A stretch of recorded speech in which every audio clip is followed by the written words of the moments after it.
Chapter 14.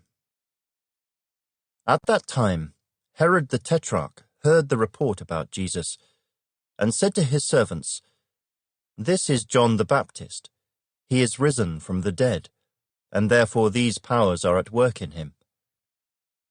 For Herod had laid hold of John and bound him, and put him in prison for the sake of Herodias, his brother Philip's wife, because John had said to him, "It is not lawful for you to have her." And although he wanted to put him to death, he feared the multitude, because they counted him as a prophet. But when Herod's birthday was celebrated, the daughter of Herodias danced before them, and pleased Herod. Therefore he promised with an oath to give her whatever she might ask. So she, having been prompted by her mother, said, "Give me John the Baptist's head here on a platter." And the king was sorry.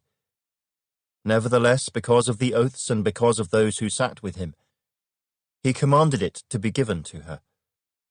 So he sent and had John beheaded in prison. And his head was brought on a platter and given to the girl, and she brought it to her mother. Then his disciples came and took away the body and buried it, and went and told Jesus. When Jesus heard it, he departed from there by boat to a deserted place by himself. But when the multitudes heard it, they followed him on foot from the cities. And when Jesus went out, he saw a great multitude, and he was moved with compassion for them, and healed their sick. When it was evening, his disciples came to him, saying, "This is a deserted place, and the hour is already late. Send the multitudes away, that they may go into the villages and buy themselves food." But Jesus said to them, "They do not need to go away. You give them something to eat." And they said to him, "We have here only 5 loaves and 2 fish." He said, "Bring them here to me." Then he commanded the multitudes to sit down on the grass.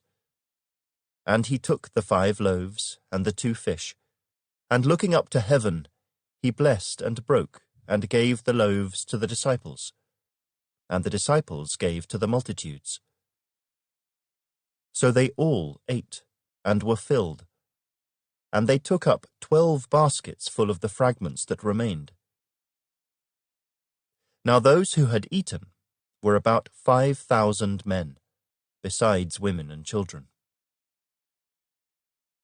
Immediately, Jesus made his disciples get into the boat and go before him to the other side, while he sent the multitudes away. And when he had sent the multitudes away, he went up on the mountain by himself to pray. Now when evening came, he was alone there.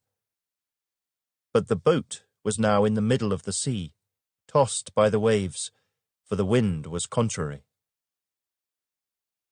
Now in the 4th watch of the night, Jesus went to them, walking on the sea. And when the disciples saw him walking on the sea, they were troubled, saying, "It is a ghost." And they cried out for fear. But immediately Jesus spoke to them, saying, "Be of good cheer. It is I. Do not be afraid." And Peter answered him and said, "Lord, if it is you, command me to come to you on the water." So he said, "Come." And when Peter had come down out of the boat, he walked on the water to go to Jesus. But when he saw that the wind was boisterous, he was afraid, and beginning to sink, he cried out, saying, "Lord, save me."